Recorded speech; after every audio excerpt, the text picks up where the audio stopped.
जून 2026 में एक तरफ मिडिल ईस्ट की पॉलिटिक्स बदल रही थी, दूसरी तरफ artificial intelligence companies record investment हासिल कर रही थी। यूरोप रिकॉर्ड गर्मी से जूझ रहा था और पाकिस्तान अपनी इकोनॉमी को बचाने की कोशिश कर रहा था। मेरा नाम है जुबार अहमद। आज की वीडियो में हम जून में जो इम्पोर्टेंट इंटरनेशनल न्यूज थी उस पर बात करेंगे, उसका पाकिस्तान पे क्या असर करता है उस पर भी बात करेंगे। प्लीज सब्सक्राइब जरूर करेंगे, न्यू चैनल है तो आपके सब्सक्राइब की जरूरत है। 12 जून 2026 इस्लामाबाद नेशनल असेंबली का हॉल रिपोर्टर, मिनिस्टर्स और कैमराज से बड़ा हुआ था। फाइनेंस मिनिस्टर मोहम्मद औरंगजेब ने फाइनेंशियल ईयर 2026 और 2027 का बजट पेश किया। ये अगले 12 महीनों के लिए हर पाकिस्तान की जिंदगी का रोड मैप था। इस बजट का टोटल साइज तकरीबन 18.9 ट्रिलियन रुपीस रखा गया, लेकिन सबसे ज्यादा जिस नंबर पे हेडलाइन आई वो था 3 ट्रिलियन रुपीस। ये अमाउंट पाकिस्तान ने अपनी डिफेंस के लिए एलोकेट की। हिस्ट्री का सबसे बड़ा डिफेंस बजट में से एक। गवर्नमेंट का स्टैंस बिल्कुल क्लियर था। साउथ एशिया की सिक्योरिटी इन्वायरमेंट पहले जैसी नहीं रही। ईस्टर्न बॉर्डर पर इंडिया के साथ टेंशन, वेस्ट बॉर्डर पर अफगानिस्तान के साथ सिक्योरिटी चैलेंजेस, बॉर्डर टेररिज्म और मिडिल ईस्ट की तेजी से चेंज होने वाली सिचुएशन। इस्लामाबाद का कहना था ऐसी इन्वायरमेंट में डिफेंस स्पेंडिंग कम करना लग्जरी नहीं, रिस्क है। लेकिन बजट का दूसरा पहलू भी था, पाकिस्तान की इकोनॉमी, और यहाँ कहानी काफी मुश्किल नजर आती है। पाकिस्तान का पब्लिक डेब्ट अब 70 ट्रिलियन रुपीस से भी ज्यादा हो चुका है। हर साल बजट का बहुत बड़ा हिस्सा सिर्फ पुराने कर्जों का इंटरेस्ट अदा करने में चला जाता है, यानी जो पैसा स्कूल, हॉस्पिटल, रोड्स या इंडस्ट्री पर लग सकता है उसका बड़ा हिस्सा पहले ही रिजर्व होता है सिर्फ कर्ज उतारने के लिए। इसी वजह से इकोनॉमिस्ट अक्सर कहते हैं पाकिस्तान का सबसे बड़ा खर्चा डेवलपमेंट नहीं, डेब्ट सर्विंग है। अब सवाल ये था गवर्नमेंट पैसे लाए कहां से? जवाब था टैक्स कलेक्शन। गवर्नमेंट ने एफबीआर के लिए रिकॉर्ड टैक्स टारगेट सेट किया। Salary class, businessman, importers, retail sector सब पर मजीद प्रेशर देखने को मिला। लेकिन ये सिर्फ पाकिस्तान का डिसीजन नहीं था, इसके पीछे एक और नाम था, IMF, international monetary fund. Pakistan पिछले कई सालों से IMF प्रोग्राम का हिस्सा रहा। हर इंस्टॉलमेंट के बाद IMF कुछ कंडीशन रखता है। टैक्स कलेक्शन इंप्रूव करो, loss making state owned companies में रिफॉर्म लाओ और अननेसेसरी सब्सिडाइज को रिड्यूस करो। गवर्नमेंट का कहना था ये रिफॉर्म मुश्किल जरूर है, लेकिन इसके बगैर पाकिस्तान फाइनेंशियल स्टेबिलिटी हासिल नहीं कर सकता। अपोजिशन का जवाब भी उतना ही स्ट्रॉन्ग था। उनका कहना था हर साल बर्डन सिर्फ मिडिल क्लास और सैलरी अर्नर्स पर क्यों डाला जाता है? टैक्स नेट को वाइड करने की बात होती है, लेकिन असल टैक्स इवेडर्स को सिस्टम में लाना इतना मुश्किल क्यों है? ये डिबेट पाकिस्तान में नई नहीं, हर बजट के बाद यही सवाल दोबारा उठता है और इस साल भी उठा। लेकिन आम पाकिस्तान के लिए बजट का मतलब सिंपल होता है, क्या पेट्रोल महंगा होगा, बिजली का बिल कितना आएगा, घर का राशन और सैलरी कितनी कम होगी? ये वो सवाल हैं जो टीवी स्टूडियो से ज्यादा किचन टेबल पर डिस्कस होते हैं। और इसी वजह से बजट अनाउंस होते ही सोशल मीडिया पर हजारों रिएक्शन देखने को मिले। कुछ लोगों का कहना स्ट्रॉन्ग मिलिट्री के बगैर इकोनॉमी सिक्योर नहीं होती, जबकि दूसरों का कहना था स्ट्रॉन्ग इकोनॉमी के बगैर मिलिट्री को भी सस्टेन करना मुश्किल होता है। दोनों आर्गुमेंट्स अपनी जगह बिल्कुल ठीक थे, लेकिन एक बात क्लियर थी, 2026 के बजट पाकिस्तान की प्रायोरिटीज का ब्लूप्रिंट था। एक ऐसा ब्लूप्रिंट जिसमें सिक्योरिटी भी थी, कर्ज भी, टैक्स भी और 25 करोड़ पाकिस्तानियों की उम्मीद भी। लेकिन जब इस्लामाबाद अपनी इकोनॉमी को बैलेंस करने की कोशिश कर रहा था, उसी वक्त हजारों किलोमीटर दूर एक और रीजन था जहां जून के महीने सिर्फ इकोनॉमी नहीं बल्कि जियोपॉलिटिकल तौर पर भी दुनिया का डायरेक्शन बदल रहा था। और उसकी शुरुआत हुई मिडिल ईस्ट से। मिडिल ईस्ट, ईरान और अमेरिका के दरमियान क्या बदला? जून के महीने में पूरी दुनिया की इकोनॉमी का फ्यूचर एक और जगह डिसाइड हो रहा था, मिडिल ईस्ट। अगर पिछले 40 साल की हिस्ट्री देखी जाए तो शायद ही कोई दो मुल्क इतने अरसे तक एक दूसरे के दुश्मन रहे हों जितना ईरान और अमेरिका। 1979 की Iranian revolution, US embassy hostage crisis, Iran Iraq war, economic sanctions, nuclear program और फिर पिछले कुछ सालों में डायरेक्ट मिलिट्री कन्फ्रंटेशन। हर साल एक्सपर्ट्स कहते हैं बस अब फुल स्केल वार शुरू होने वाली है, और कई मर्तबा वाकई ऐसा लगने लगा था। लेकिन जून 2026 में सिचुएशन ने एक अनएक्सपेक्टेड टर्न लिया। वाशिंगटन और तेहरान के दरमियान डायरेक्ट डिप्लोमेसी दोबारा हेडलाइन बन गई।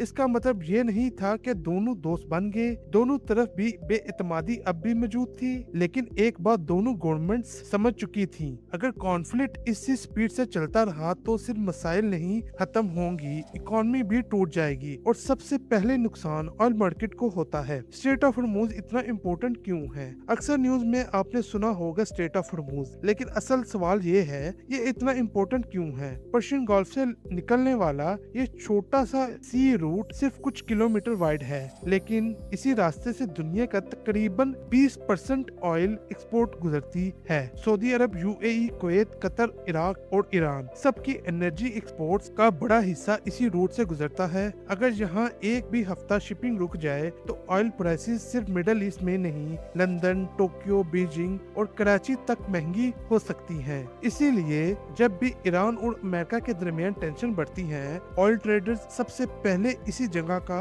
रुख करते हैं। पाकिस्तान पर इसका असर, अब आप सोच रहे होंगे इससे पाकिस्तान का क्या लेना देना? पाकिस्तान अपनी जरूरत का बड़ा हिस्सा इंपोर्टेड ऑयल से पूरा करता है। जब इंटरनेशनल ऑयल प्राइसेस बढ़ती हैं तो पाकिस्तान का इंपोर्ट बिल भी बढ़ता है, डॉलर की डिमांड बढ़ती है, करंट अकाउंट प्रेशर में आता है और फिर पेट्रोल महंगा, डीजल महंगा, ट्रांसपोर्ट और बिजली भी महंगी, हर चीज डोमिनो इफेक्ट की तरह महंगी होने लगती है। इसलिए इस्लामाबाद हमेशा दुआ करता है कि गल्फ रीजन स्टेबल रहे, क्योंकि अगर हॉर्मोज बंद हुआ तो सबसे पहले झटका डेवलपिंग कंट्रीज को लगता है। सैंक्शन का सवाल, ईरान पर कई सालों से इकोनॉमी सैंक्शन लगी हुई है। इस सैंक्शन की वजह से ईरान की इकोनॉमी को बहुत नुकसान हुआ, फॉरेन इन्वेस्टमेंट कम हुई, बैंकिंग सिस्टम आइसोलेट हुआ, करेंसी प्रेशर में रही। लेकिन ईरान के पास एक चीज है, दुनिया का सबसे बड़ा ऑयल और नेचुरल गैस रिजर्व। इसीलिए हर बार जब सैंक्शन कम होने की बात होती है, इंटरनेशनल कंपनीज फॉरेन इंटरेस्ट दिखाना शुरू कर देती हैं, क्योंकि 90 मिलियन से ज्यादा पॉपुलेशन, हाईली एजुकेटेड वर्कफोर्स और एनर्जी रिसोर्सेज किसी भी इन्वेस्टर के लिए बहुत बड़ी अपॉर्चुनिटी होती हैं।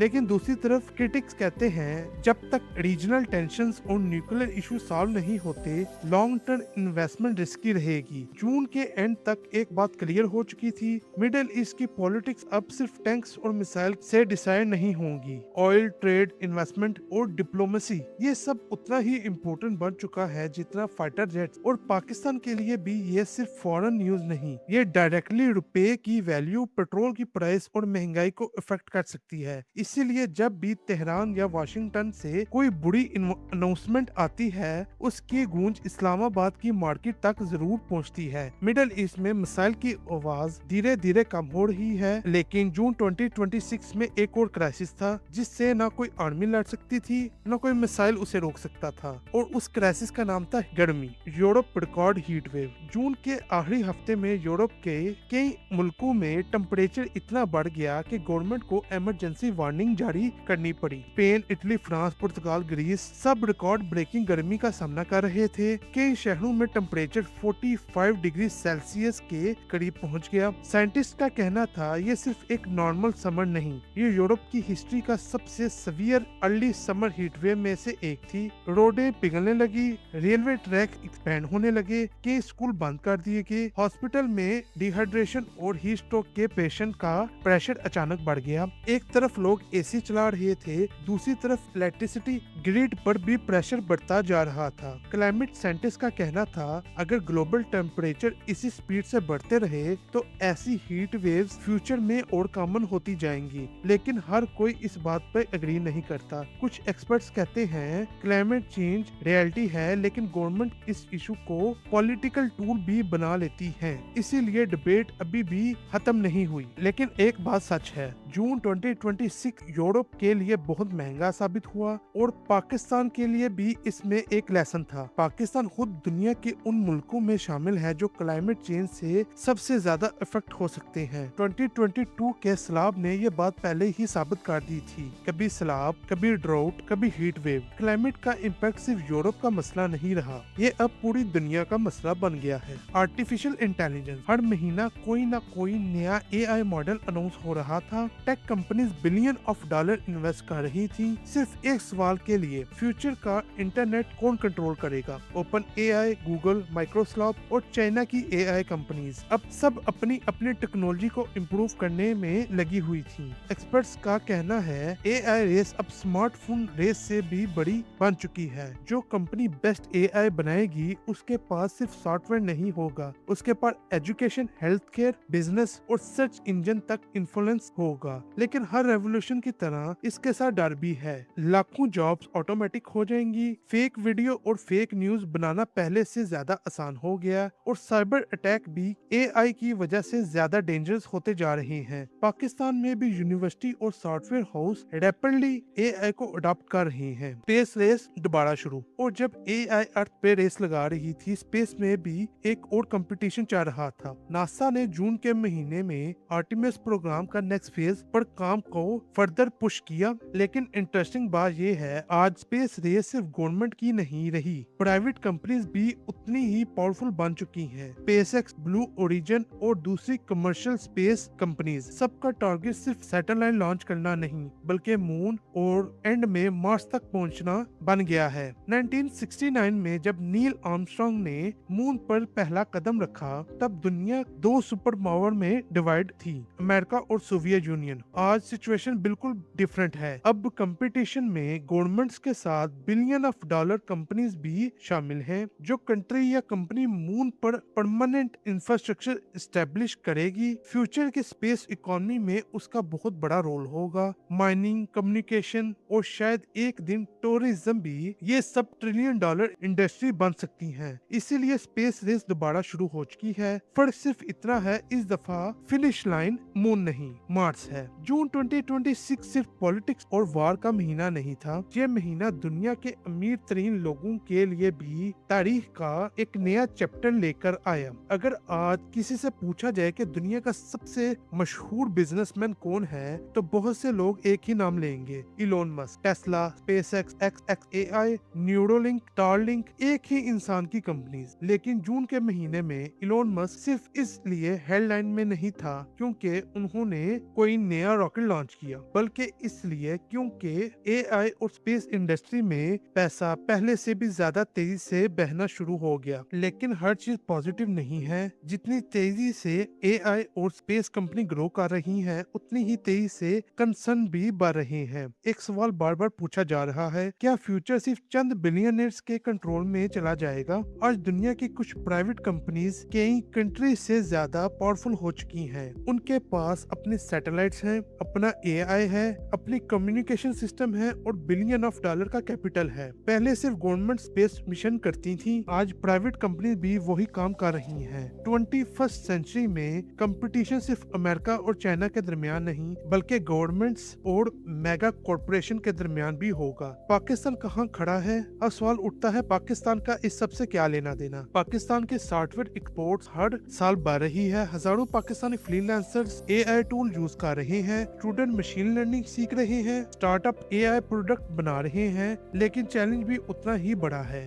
अगर पाकिस्तान सिर्फ फॉरेन एआई टूल का कंज्यूमर बना रहा तो खुद रिसर्च और इनोवेशन में इन्वेस्ट नहीं कर पाएगा और फ्यूचर डिजिटल इकोनॉमी में हम पीछे रह सकते हैं। हर इंडस्ट्री रेवोल्यूशन विनर्स और लूजर्स पैदा करती है। सवाल सिर्फ इतना है, पाकिस्तान किस साइड पे खड़ा होगा? यूरोप का पॉपुलेशन क्राइसिस। अगर मैं आपसे पूछूं दुनिया का सबसे बड़ा प्रॉब्लम क्या है, तो अक्सर लोग कहेंगे पॉपुलेशन। लेकिन इंटरेस्टिंग बात ये है, यूरोप के मुल्कों में ये प्रॉब्लम पॉपुलेशन ज्यादा होने की है। इटली, जर्मनी, स्पेन, एशिया में कोरिया और जापान, ये तमाम कंट्रीज रैपिडली एजिंग सोसाइटीज बन चुकी हैं। हर साल पैदा होने वाले बच्चों की तादाद कम हो रही है, लेकिन रिटायरीज की तादाद बढ़ती जा रही है। इसका मतलब कम वर्कर्स, कम टैक्स पेयर्स और ज्यादा पेंशन और हेल्थ केयर का खर्चा। इसीलिए यूरोप को हर साल लाखों इमिग्रेंट्स की जरूरत पड़ती है। लेकिन इमिग्रेशन भी सियासत का सबसे कंट्रोवर्शियल इशू बन चुका है।